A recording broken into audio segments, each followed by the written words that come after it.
Sebelum masuk ke videonya, jangan lupa follow kami di Instagram, Facebook, dan kunjungi kami di www.bojongbotanika.com. Survei aja! Halo Sobat BBG, selamat siang. Pada perjumpaan kali ini, saya akan coba menjelaskan bagaimana persiapan air yang baik untuk budidaya lobster. Oke, pertama-tama kita siapkan air. Di sini ada wadah untuk sekitar 80 liter. Kemudian di sini ada mesin ozon, kemudian di sini ada lampu UV. Terus yang ketiga kita ada aerator. Jadi yang pertama, air bisa kita gunakan air sumur atau air dari PDAM. Kemudian kita tampung dulu. Terus yang langkah pertama adalah kita sterilkan airnya dengan menggunakan mesin ozon.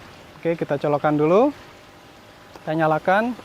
Ini bisa disetting 10 menit atau 15 menit sampai 30 menit. Kemudian dia akan menyala seperti aerator. Nanti ozon ini dia akan menghilangkan bakteri-bakteri atau parasit.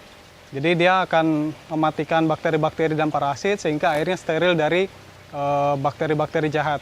Oke, setelah 15 menit kemudian air ini masih mengandung ozon atau O3. Jadi ini masih belum aman kita gunakan untuk budidaya. Kemudian untuk menghilangkan residu-residunya kita nyalakan mesin aerator. Aerator ini fungsinya dia untuk menetralkan efek-efek dari ozon atau residu-residu dari ozon. Nah, nanti setelah ozonnya selesai beroperasi, kita nyalakan aeratornya.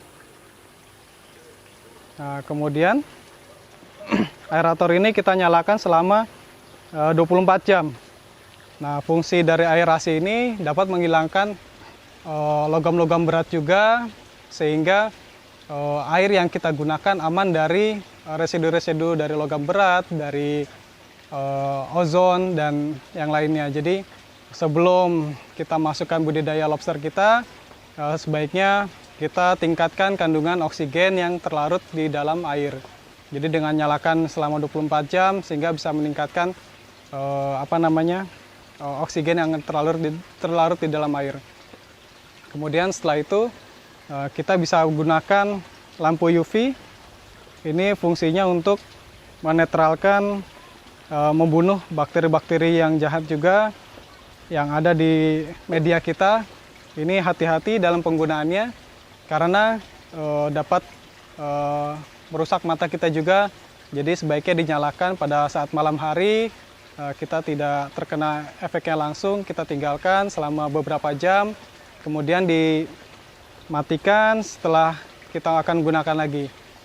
Ini bisa dinyalakan untuk beberapa jam sehingga bakteri-bakteri yang ada di media budidayanya sudah steril. Kemudian setelah media airnya steril, tidak ada bakteri-bakteri jahat, kita gunakan probiotik. Di sini kita contohnya ada E4. E4 ini adalah probiotik baik yang berfungsi untuk mengurai amoniak. Fungsinya dia meningkatkan bakteri-bakteri baik yang ada di dalam perairan. Sehingga setelah bakteri-bakteri yang tidak baik kita matikan, kita tumbuhkan bakteri-bakteri baik. Jadi kita budidayanya bakteri-bakteri baik. Jadi sebelum kita budidaya lobster, kita siapkan airnya terlebih dahulu dengan baik. Kemudian kita kasih probiotik. Kemudian setelah itu siap, kita juga siapkan filter untuk airnya. Filter airnya kita menggunakan 3 jenis. Yang pertama ada filter mekanik, kedua ada filter biologis, yang ketiga ada filter kimia. Nah, di sini contohnya ini adalah filter mekanik.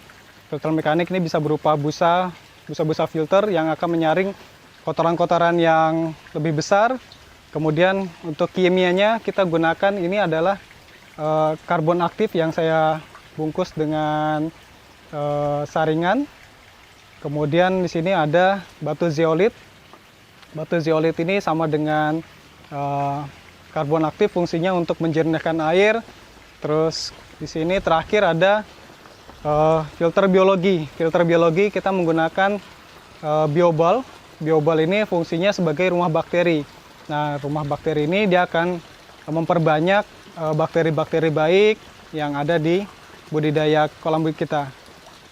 Jadi kita nyalakan sebelum budidaya dimulai sehingga airnya sudah berjalan dengan baik, sudah banyak bakteri baiknya sehingga lobster kita sudah terjamin dari bakteri-bakteri yang jahat dan parasit-parasit sehingga aman untuk digunakan untuk budidaya.